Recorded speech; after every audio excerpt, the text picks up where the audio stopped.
Today I'd like to talk to you about remote start bypasses and why your vehicle might need one.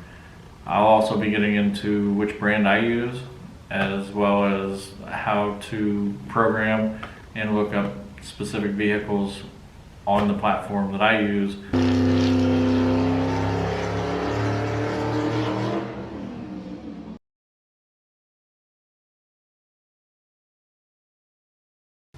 Alright, so if you have a car that's newer than 1998, more than likely you're going to need a remote start bypass if you're going to install a remote start.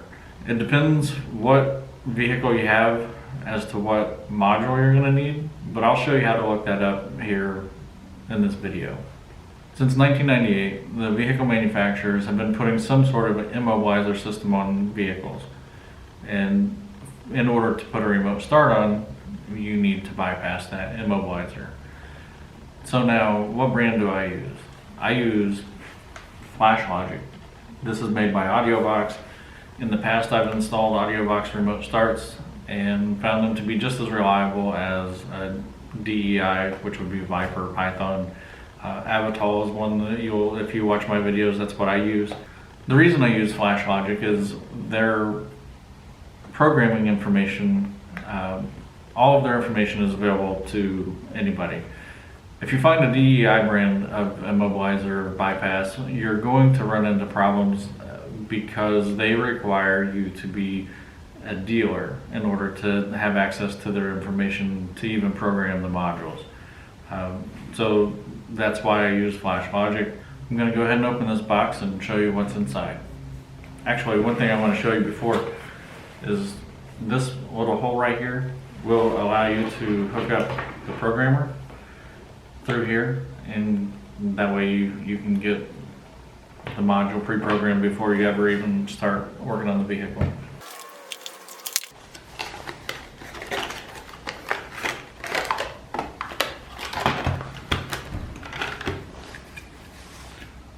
Here's the module itself, and these are just the wiring harnesses that come with them. One thing I'll show you is the data to data wire, which is really important when you're selecting a remote start. This wire right here, you want to make sure that the remote start that you have has one of these two cables, the ends. This one's brown. I think you'll find that on AudioVox remote starts, and the red you'll find on DEI and probably some other ones, but I'll show you on the remote start where that goes. Alright, so on this particular remote start, which is an Avital made by DEI, the red port is right here. That'll plug into that. And then on the bypass itself, it plugs into that. So that's why they call it data to data. In order to program this, you're going to need the Flashlogic updater. Obviously, you're going to need the bypass, and then you're going to need a computer. So all you have to do to program this is plug this in, plug the USB in, and now we'll jump to the computer. I'll show you how to do the programming. Alright, the programmer is plugged in. One thing that is kind of important information is the programmer, unless things have changed, needs to run through Internet Explorer. I'm not sure if they've updated firmware to allow Microsoft Edge or something else, but anyway, so we're plugged in. We're going to go to flashlogic.com.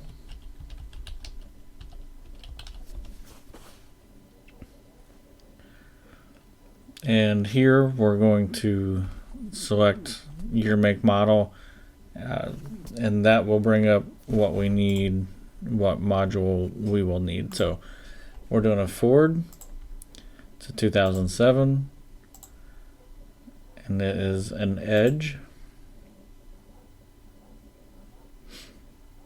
So here it's telling me the different units that will work with my particular vehicle.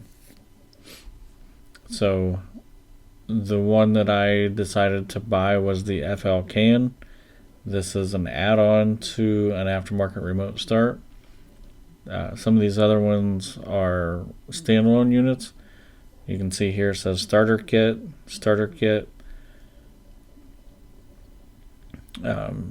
So I have opted for the FLCAN. So since that's the one that I have, I'm going to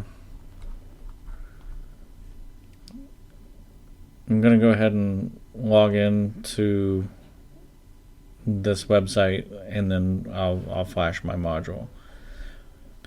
Alright, so since I logged in, it's already looking at my uploader, my programmer, and it's going to tell us which module is plugged into it. The FLCAN. So we'll go back through and select the same vehicle.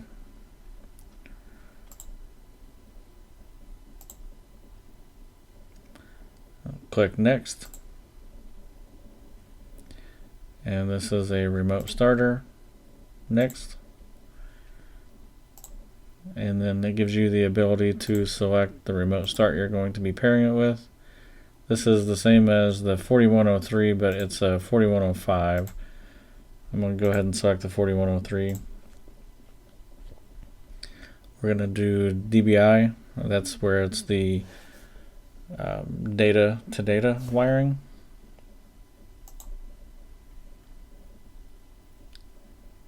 And I'm going to go ahead and flash it.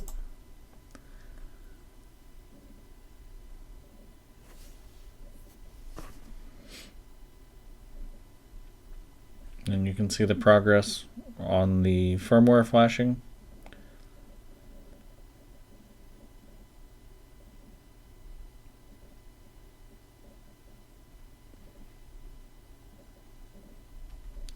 And on this particular vehicle, I'll be using a clone feature, which is exclusive to Flashlogic.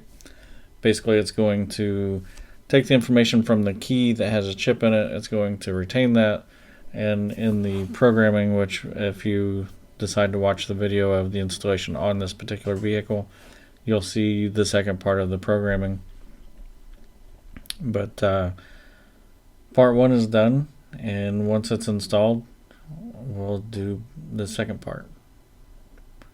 If these videos are helpful, please like, comment, subscribe, and I enjoy doing these types of videos just because YouTube is where I go whenever I need to find information on something, how to do something. So thanks for watching. It's cold out and you need a remote start.